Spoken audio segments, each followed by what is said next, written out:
बीच में सुषुम्ना है, वो जब तक जागृत नहीं होती, जब तक खुलती नहीं, जब तक आदमी मुक्त नहीं होता। किसी मार्ग में जाए जब तक सुषुम्ना नहीं खुलेगी, जब तक उसका। तो ऐसे चांगदेव ने 14 बार मौत को ढकेला।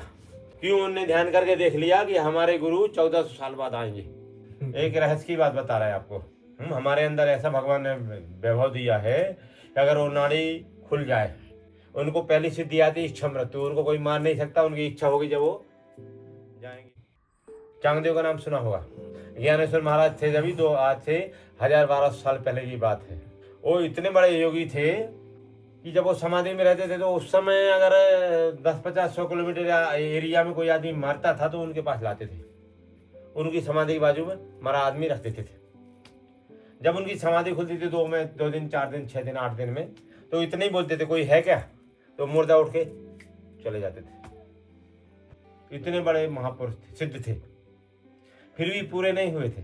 तो ज्ञानेश्वर महाराज के चरणों में हर 100 साल में अपने प्राण सुषुम्ना नाड़ी, हमारे शरीर में एक नाड़ी है सुषुम्ना, 72 करोड़ 72 लाख और नाड़ी है। इसमें मुख्य 11 नाड़ी, उनमें से 3 मुख्य नाड़ी है, एड़ा पिंगला और सुषुम्ना। बीच में सुषुम्ना है, वो जब तक जागृत नहीं होती, जब तक खुलती नहीं, जब तक आदमी मुक्त नहीं होता। किसी मार्ग में जाए जब तक सुषुम्ना नहीं खुलेगी, जब तक उसका मुक्त होना संभव नहीं है। हाँ, तो जैसे ही मौत आती थी सुषुम्ना में प्राण डाल लेते थे। सुषुम्ना नाड़ी ऐसी जहाँ काल पंचन यमराज भी उधर कुछ नहीं करते। जिनके प्राण सुषुम्ना में चले गए उनको पहली सिद्धि आती इच्छा मृत्यु, उनको कोई मार नहीं सकता, उनकी इच्छा होगी जब वो जाएंगे। एक रहस्य की बात बता रहा है आपको। हमारे अंदर ऐसा भगवान ने वैभव दिया है कि अगर वो नाड़ी खुल जाए, बंद है वो कुंडली शक्ति, उसको बंद करके बैठी है। अगर कुंडली जागृत हो जाए पूरी तरीके से, इसमें जागरण के भी कई प्रोसेस हैं, कई प्रकार की। किसी की 20% जगती, किसी की 50, किसी की 80, किसी की 100% जगती। जिनकी 100% जगती है उनके प्राण सुषुम्ना में घुस जाते, फिर उनको काल नहीं मार सकता। उनको जब इच्छा होगी तब जाएंगे, यमराज से उनसे कोई कनेक्शन नहीं। फिर तो ऐसे चांगदेव ने 14 बार मौत को ढकेला। क्यों? उनने ध्यान करके देख लिया कि हमारे गुरु 1400 साल बाद आएंगे, ज्ञानेश्वर महाराज। तो हर 100 साल अब योगी थे, उनको पता चला कि कल हमारे फिर से प्राण जाने वाले। तो एक दिन पहले वो समाधि हो जाते थे, प्राण सुषुम्ना चले गए। अब यमराज आते थे, सब टटोल टटाल के चले जाते थे। ऐसा करोगे 14 बार। उनकी समाधि शिरडी का नाम सुना होगा तुमने। शिरडी से 40 किलोमीटर अंदर तरफ को है। कभी जाओ तो शिरडी में पूछे ज्ञान चांगदेव महाराज की समाधि कहाँ है, हम जाके आए उधर। तो एक बार ज्ञानेश्वर महाराज, सोपानदेव, मुक्ताबाई उधर से गुजर रहे थे, तो देखा कि एक योगी ध्यान में बैठा और 2-3 मुर्दे आदमी पड़े हैं। तो ज्ञानेश्वर महाराज की छोटी बहन मुक्ताबाई सबसे छोटी थी, उन्होंने पूछा, बोले ये क्या है?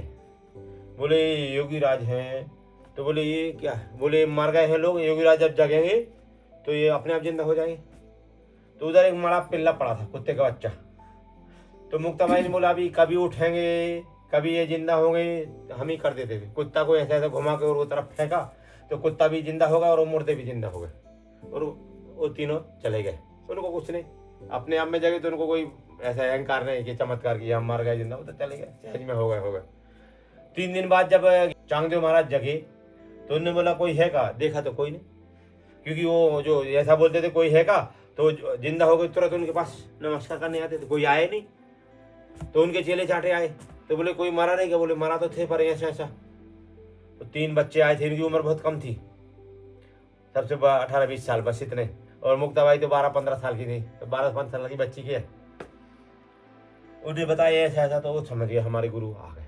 अब ये योगी थे, ये इनके 100 शिष्य थे। अब इतने बड़े योगी थे, जिंदा हो जाते थे, चेलों की भी कमी नहीं थी।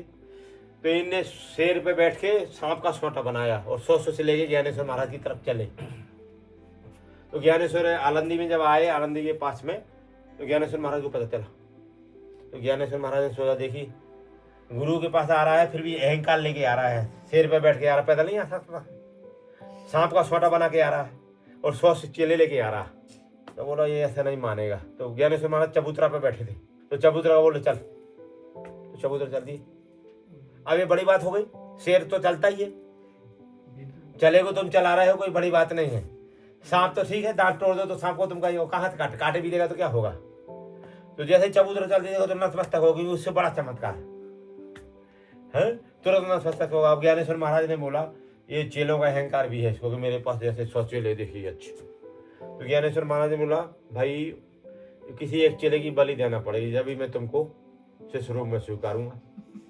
तो जैसे ही बलि का बोला तो धीरे धीरे सोई खिसक ली, अकेला बचा, आगे बगे देखो कोई नहीं।